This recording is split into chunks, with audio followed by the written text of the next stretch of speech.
Welcome back to It Resolves, where we play a new deck every single day. Today's deck is Mono Black Midrange. Welcome back to the channel, everybody. I hope you guys are having a fantastic weekend. I'm really excited because we are going to be testing out Mono Black today, post Meathook Massacre ban. It's actually been a while since we played Mono Black, but it is still a very strong deck, and for very good reasons. We'll talk about those as we go through, but obviously without the Meathook Massacre, it certainly does take a toll. So we have to compensate for the lack of Meathook Massacres in other ways, become a little bit more aggressive, and have some other outs to win us the game. So let's talk about this as we are kind of taking a quick peek. I will go ahead and say this is my version of the deck. I think there's a lot of different ways you can kind of build this now. There's obviously some key elements, a lot of those being the Shieldred, the Sorin and Lily, Invoke Despair, and I think Graveyard Trespasser is kind of a must-have. I think Graveyard Trespasser is just such a good creature. I think removal is one of the areas where you can really vary what you are doing quite a bit. In this version of the list, actually went a little bit heavier on the removal because I wanted to include a couple of soul transfers that I didn't necessarily see in all of the decks. But soul transfer plus bloodline culling, both of these are really, really important for us. Bloodline obviously gets rid of a lot of the creature token decks that we might find we are up against. It's kind of a little baby Meathook in that sense. It's not great, of course, in comparison, but it does certainly give us the out. Soul Transfer, like I said, is also a really nice one, exiling a creature or planeswalker, and then of course being able to return a creature or planeswalker from our graveyard to our hand. It kind of pulls double duty. The downside being, of course, it is sorcery speed. We do have Cut Down as a 2-of, March as a 2-of, as well as Infernal Grasp as a 2-of as well, just as catch-all, kind of destroying whatever we need it to destroy. Reckoner Bankbuster gives us a little extra card draw, which is of course great. I trimmed down on these a little bit. I do like Bankbuster, but I find it to be a bit slow, and so I didn't want to go too crazy on those. Evolve Sleeper does give us another way to draw cards at that 3 mana cost ability. You kind of have to work your way there, but it is a really good card if it sticks on the battlefield. Otherwise, it's probably just going to eat an early removal spell, which is perfectly fine as well. And then of course Tenacious Underdog is in here as a recurring threat that we can go for. I did put 2 of the Abandoned Mires in here. I'm not 100% sure on that, but because we actually do anticipate maybe using that channel ability a little more often in this style deck, I felt like it was probably okay to have 2, even if we kind of end up having to sacrifice one along the way. But all that to say, I think the deck is still worth trying out and certainly very powerful, so all that matters really now is if we can get some wins. So we're gonna go through this, we're gonna try it out, hopefully have some fun. Let's go ahead and do that now. All right, guys, and here we are for game number 1. I will keep this, no turn 1 play it looks like, but we do have a Tenacious Underdog with Infernal Grasp, and some of our big payoffs to actually get to, so I think this will be worth it. Cool. I'm just gonna throw out the Underdog. I don't anticipate them having a great option to attack in here, so I feel like this is a perfectly fine thing, and even if we trade off here, I don't particularly care. If this eats a removal spell, it's not the end of the world either, so seems pretty easy. Cool. Again, Intrepid Adversary doesn't actually seem all that great. It doesn't seem, I guess, bad, but we'll see. I will go ahead and attack in here. I'm not anticipating them actually blocking, but that's fine. And then their attack step, we will probably go ahead and kill the Intrepid Adversary. Yeah, let's go ahead and do that before they declare attackers to make sure that training trigger does not happen.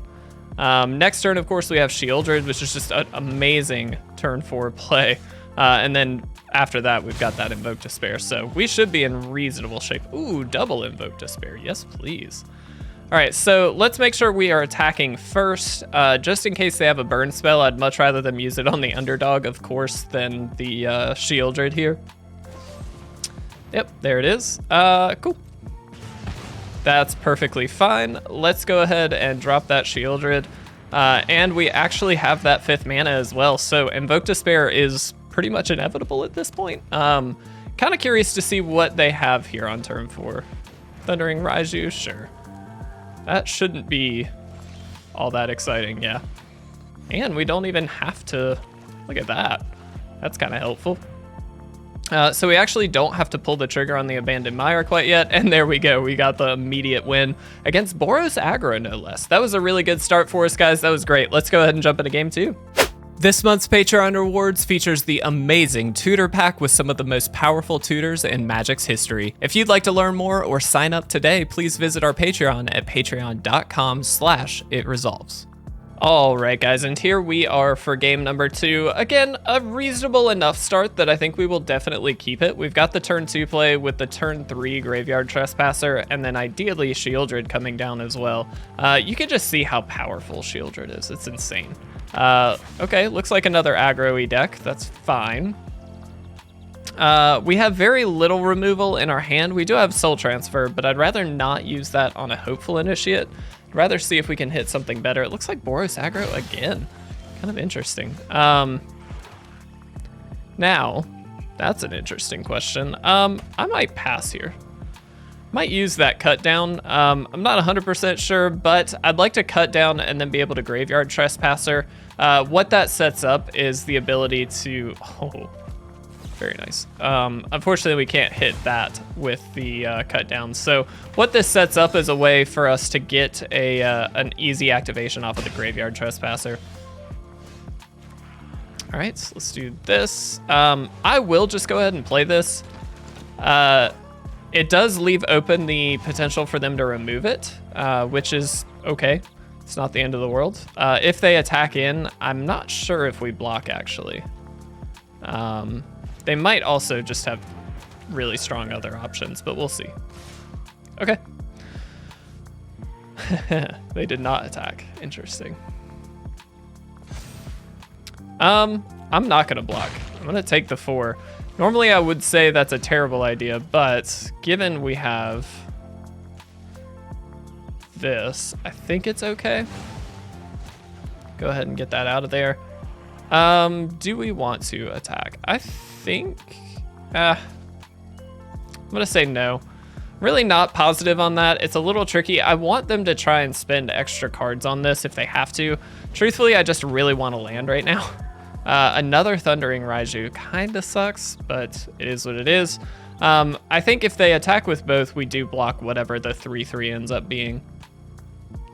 I doubt they will again, or I doubt they will do that given they didn't do that last time. I think it's just gonna be this, yeah. Okay. Again, annoying, not the end of the world, but definitely annoying. And worth noting, if we do get Shieldred down, it is a really great way of us just to gain a little bit of life back. It's not gonna save us necessarily, but it does help us quite a bit. And yeah, there we go. All right. What creatures do we have? None. So with that in mind, I will not attack in. We'll see how this goes. It's always a bit tricky to know when to attack in with a Graveyard Trespasser because anytime you can, you want to attack in. However, in a trading position, that's like the worst case scenario for you if they just trade off for the Graveyard Trespasser. So, ooh, that sucks. Yeah. All right, so now they are going to attack in with both. It's very good we left open the blocker here then. But I think chances are we're probably just dead. We did not draw enough lands at all, which kind of just sucks, but it is what it is. So had we attacked in, we would have probably just lost here on the spot. We do get another turn, but theoretically, unless they have double play with fire.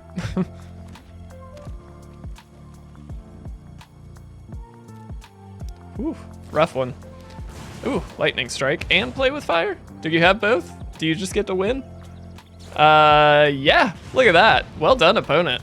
We got a little unfortunate of a draw there. We just didn't have any removal aside from the soul transfer, but it's okay. Let's go ahead and jump into game 3.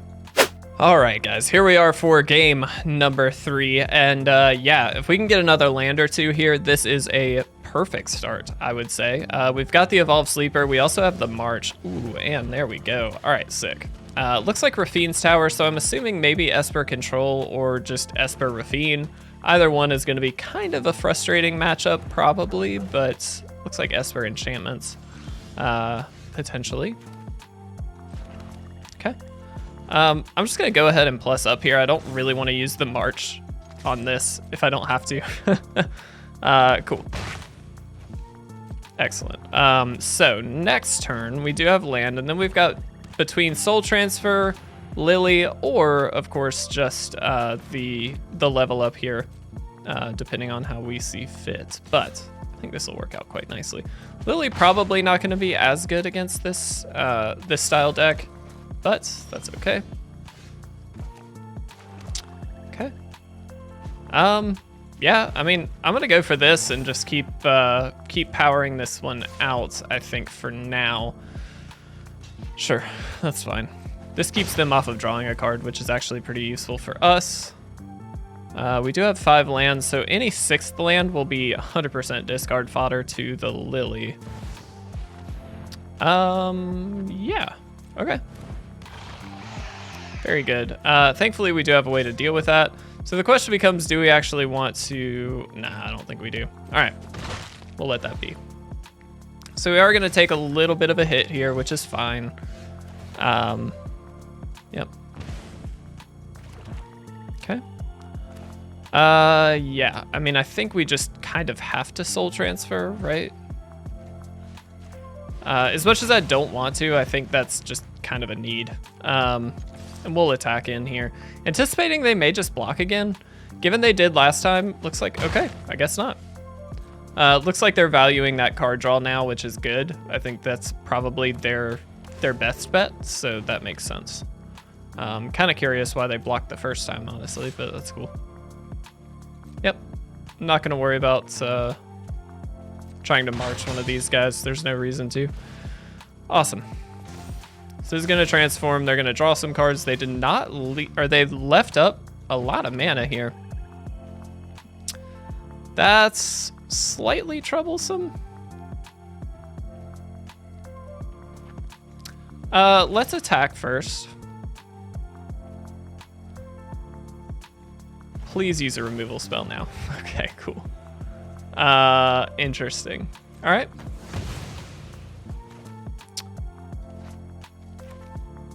Let's do this.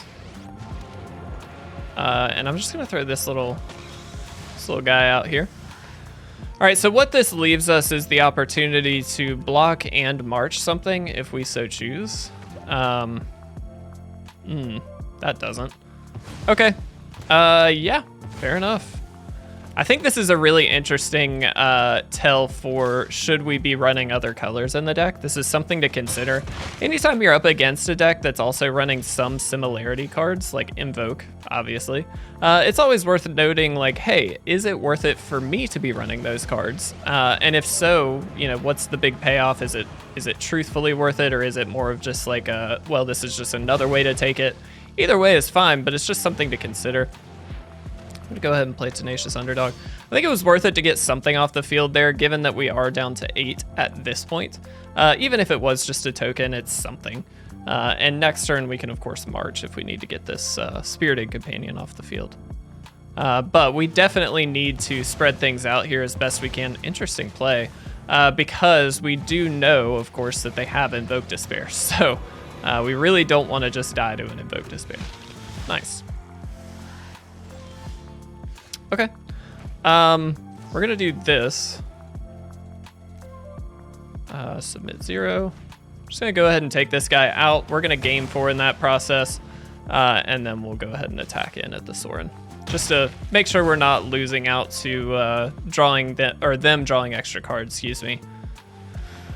Okay, cool. So they can use this to exile the Tenacious Underdog, which is a really good play from the standpoint of we then don't get to replay, obviously.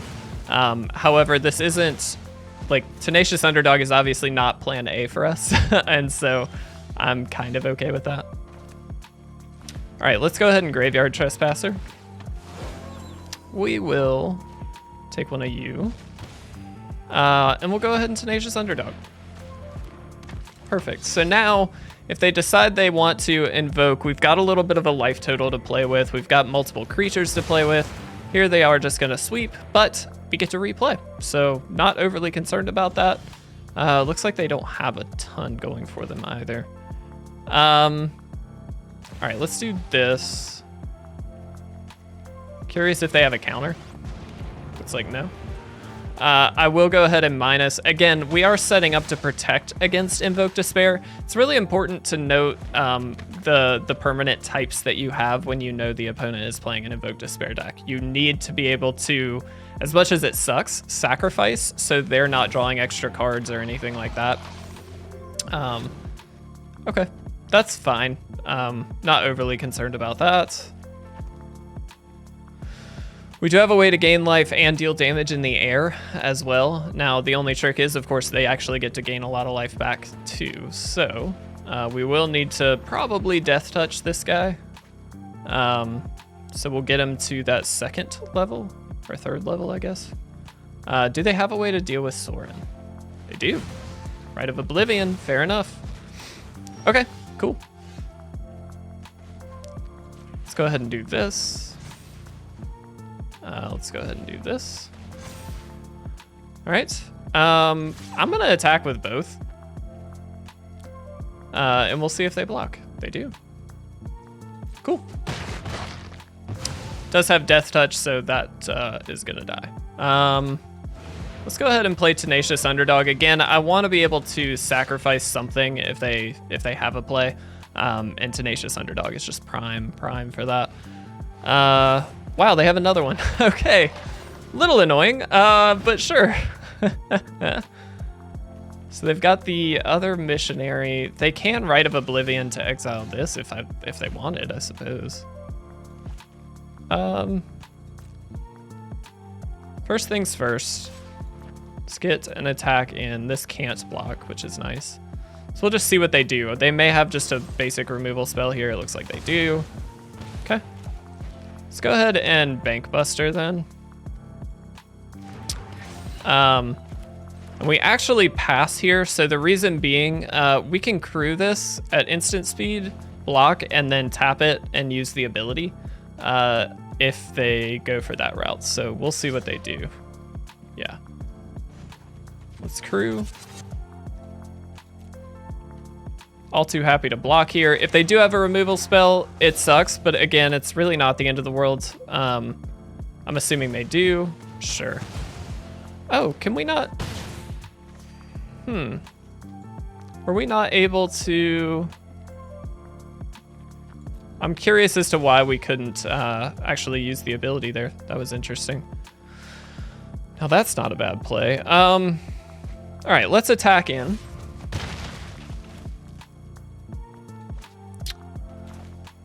Yeah, I think we just play Shieldred. This is an interesting game, actually. So this deals a little damage and is probably going to force the Rite of Oblivion, if I had to guess. Weirdly, these Phyrexian missionaries are kind of annoying, to be honest. Yep. They have a way to pull it back here with the other Phyrexian missionaries, so they're kind of in perfect shape just to cycle through all this. Wow, okay. Very, very good Invoke Despair on their end. And we also have an Invoke Despair. Actually, no. I don't think it's time yet to play that. I think we actually are wanting to attack in here. And really hoping they don't have an Invoke Despair. Why did... Oh, in step. But yeah, okay. That makes sense. All right. Yep.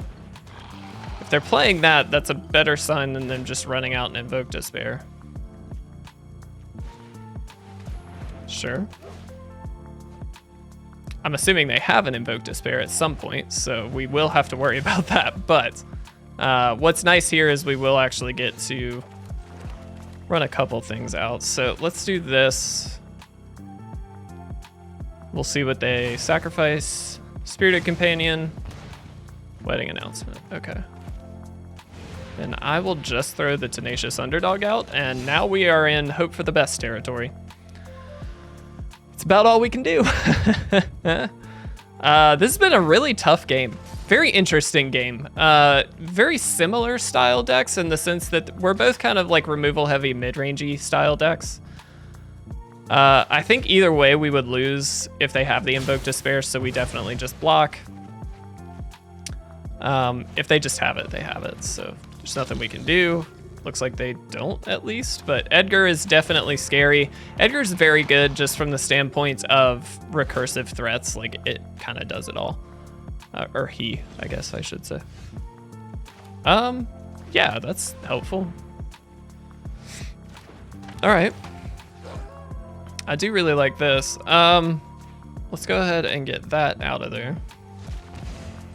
Let's get this. We really don't have much else we can do, so I'm just gonna start plussing this guy up. He does get Death Touch though, which is helpful. And we are technically out of Invoke Despair range. Barely, but we are. And Graveyard Trespasser, if they can't remove it, does offer some amount of long-term benefits. So I will block here. I think that's fine. Again, we can't really do too much, so. All right, curious to see which way they go. I'm assuming they're gonna kill the graveyard. Yeah. Okay. Probably could have anticipated a Wandering Emperor here, but like we didn't really have much of a choice. If we took the damage completely, we probably would have just died. So that's fine. That's less than fine. All right.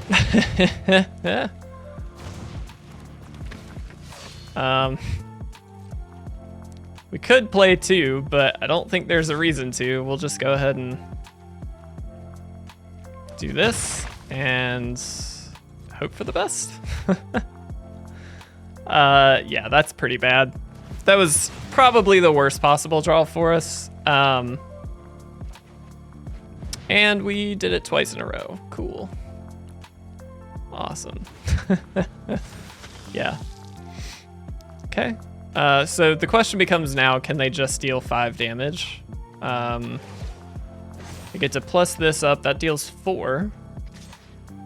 Yep. Which does take away the Tenacious Underdog plays, just for the record. We can no longer pay the 2 life. And there we go. All right. Ugh, that was a little rough, but that's okay. It happens. Let's go ahead and wrap this one up.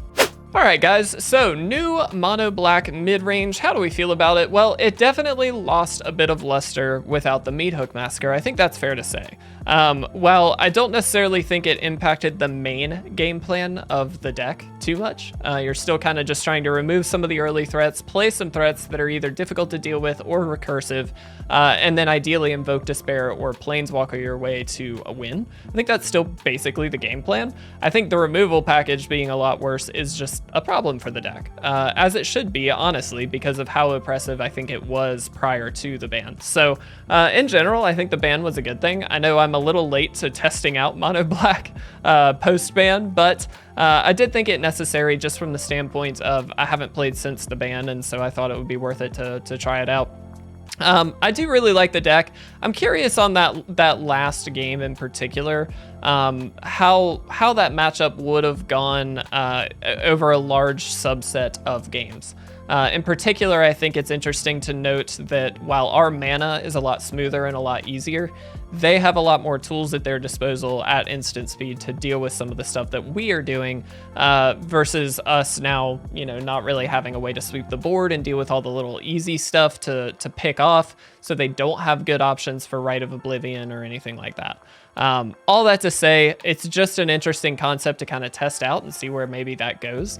I'd be curious to know what other builds though there are out there for Mono Black now. Now that Meathook isn't in the game in Standard, let me know what kind of builds you've been creating. Share them if you have a link. Share them with me. I'd really love to see them, and I really appreciate you guys watching. Thank you guys so much. I hope this has been fun. Hope you enjoy your weekend. Thank you guys again for watching. I'll see you hopefully tomorrow.